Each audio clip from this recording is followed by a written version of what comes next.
आइए आज फिर से बाल विकास शिक्षा शास्त्र के अगले आयाम को हम लोग छूते हैं। आज मैं आपके लिए अध्यापन कौशल लेकर के आया हूँ।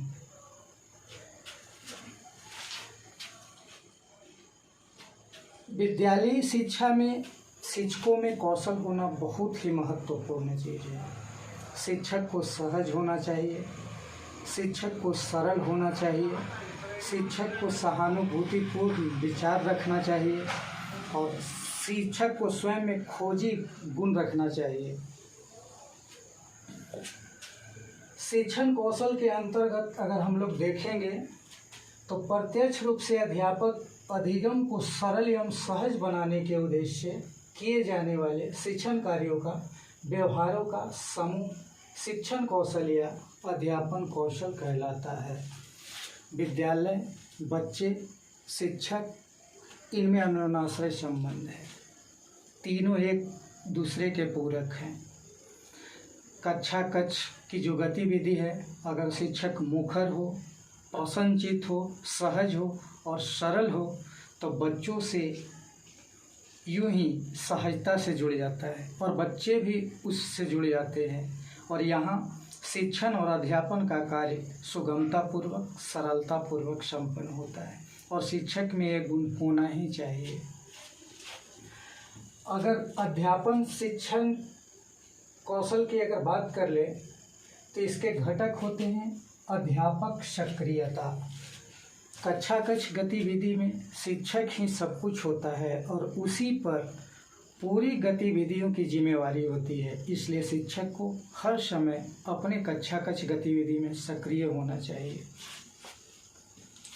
छात्र सक्रियता, अगर शिक्षक सक्रिय है तो छात्र भी सक्रिय रहेंगे।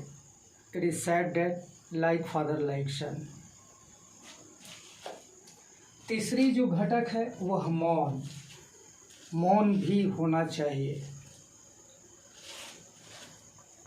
अगर शिक्षण कौशल की विशेषता के बारे में हम बात करें तो शिक्षण कौशल से शिक्षक के व्यवहार में सहज परिवर्तन आता है और शिक्षक अगर कुशल हो तो शिक्षण कौशल से वहाँ अध्यापन का एक परिस्थिति का निर्माण होता है और अगर शिक्षण में कौशल हो तो शिक्षण के उद्देश्यों की सहजता से प्राप्ति हो सकती है और शिक्षण कौशल जो है वह प्रभावी शिक्षण में बड़ा ही कारगर साबित होता है और प्रभावी सिद्ध होता है। अगर शिक्षण कौशल का हम सोपान देखें तो सबसे पहले शिक्षण कौशल के जो अंतर्गत आता है वह प्रस्तावना कौशल। प्रस्तावना कौशल वह बिंदु है कि जब पाठ प्रारंभ हो, अध्यापन कार्य प्रारंभ हो तो हमें उसकी भूमिका निर्वहन करना चाहिए ताकि बच्चों में उस कक्षा कक्ष गतिविधि के लिए अभिरुचि हो सके, जग सके। तो हमें प्रस्तावना ढंग से रखना चाहिए ताकि बच्चे समझ सके कि वे क्या सीखने वाले हैं। प्रश्न सहजता का कौशल भी होना चाहिए। प्रश्न सुगम हो, सरल हो, बच्चे समुचित जवाब दे सकते हैं। खोज पूर्ण प्रश्न कौशल की अगर बात कर ले, शिक्षण कौशल के अंतर्गत खोज पूर्ण प्रश्न कौशल की अगर बात करें तो इसमें होता है कुछ ऐसे भी प्रश्न बच्चों के समीप रखना जिससे वे चिंतन कर सके और उस प्रश्न का स्वयं हल ढूंढ सके। शिक्षण कौशल का तात्पर्य यह भी होता है प्रदर्शन कौशल। हम कितना प्रदर्शन कर सकते हैं, हम कितना रिप्रेजेंट कर सकते हैं क्लास में बच्चों के सामने, उसमें हमारा एक्टिवनेस हर समय दर्शाना चाहिए हमें। व्याख्या कौशल, अगर उच्च कक्षाओं में देखें तो जहाँ गद्य, पद्य, कहानी, नाटक, तमाम चीज़ों का विश्लेषण करना है, वर्णन करना है, हमें व्याख्या करना चाहिए, उसका समुचित अर्थ निकले और बच्चे उस कहानी से जुड़ सके, यही होता है व्याख्या कौशल। अगर प्रबलन कौशल की बात करें शिक्षण कौशल में, तो इसका तात्पर्य हुआ कि बच्चे के साथ आप सहानुभूतिपूर्ण विचार रखें, उन्हें प्रोत्साहित करते रहें, उन्हें प्रतिपुष्टि करते रहें, उनमें बल देते रहें, उन्हें निरुत्साहित नहीं करना चाहिए।